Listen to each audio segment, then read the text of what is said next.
In the last episode, we verified our industrial computer is working, but it's still booting from a microSD card.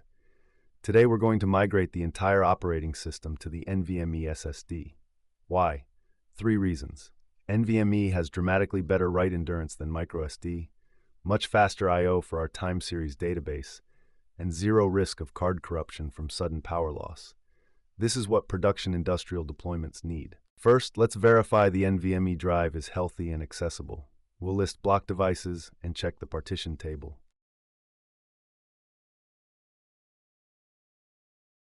You can see NVMe 0 and 1 here. Almost a terabyte, no partitions yet, ready for migration. The microSD with our current OS is MMC-BLK0. After this video, those roles will swap. Before we clone anything, we update the boot order so the device tries NVMe first when it powers on. We do this through raspi-config, advanced options, boot order, then NVMe USB boot. Don't reboot yet. We still need to clone the OS.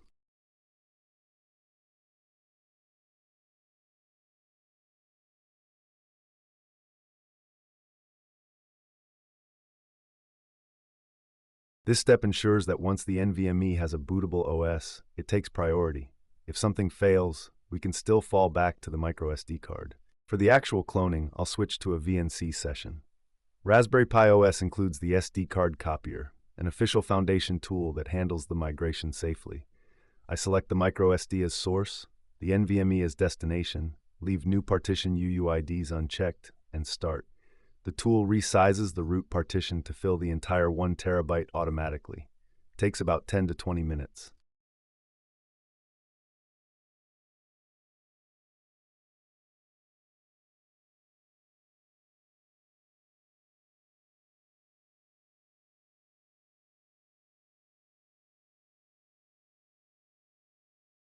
Let's verify the clone completed correctly. We check the new partitions on the NVMe and confirm file system labels match.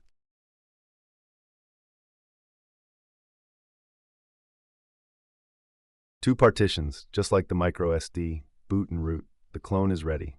Now the moment of truth. We shut down, remove the microSD card, and power on again. The bootloader will skip the empty SD slot and boot from the NVMe.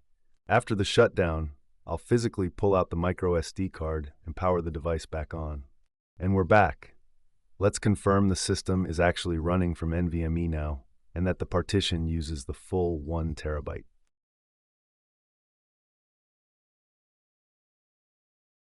Root file system mounted on NVMe 0M1P2 with the full disk capacity available. We're officially booting from NVMe. Same hostname, same user, same configuration, just on faster, more reliable storage with 31 times more space for our time series data. Before we add any optimizations, let's bring the whole system up to date. This pulls the latest packages, security fixes, and firmware. It's the perfect moment. We're on fresh storage, no custom configuration yet to interfere. After the upgrade, a reboot loads the new kernel and any updated drivers.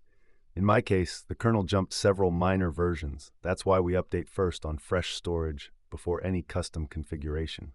Then we move to NVMe-specific optimizations. First optimization, log2 RAM. Linux writes log files continuously every second of every day. On SSD storage, that's millions of small writes per year, slowly consuming write endurance. Log2 RAM redirects the entire var log directory to a RAM disk and syncs to NVMe only once per hour. Same logs, 99% fewer writes.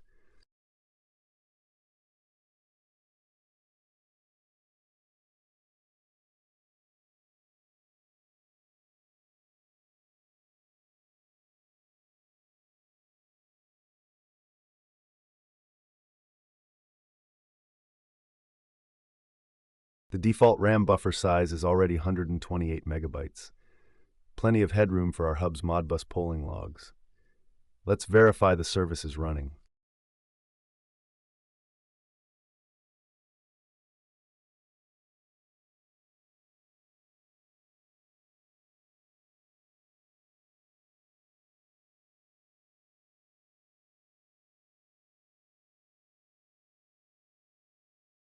Service active, 128 megabytes mounted to var log, current usage just 2%. All writes to logs now happen in RAM, with 1 sync to disk per hour. Second optimization, disable access time updates. By default, every time Linux reads a file, it writes back the timestamp. Every read becomes a write. For a busy system, that doubles your I/O traffic. The noatime mount option turns this off. And the good news is, it's already configured by default on Raspberry Pi OS Trixie. noatime is in fstab and active on the root mount. This single flag can cut disk write traffic in half. Combined with log2 RAM, our NVMe is doing only the writes that actually matter. One last reboot to make sure every optimization persists, then we verify everything together. Latest kernel, faster I/O, less wear, longer life. The hardware foundation is now production ready. That's NVMe migration done. We went from a slow, fragile microSD to a fast, durable NVMe without losing a single configuration. The system is now ready for the real work, building the industrial alarm and monitor hub on top of it. In the next episode, we install the software stack, Python, Flask, and InfluxDB. If you found this useful, follow for the next episode. See you in the next one.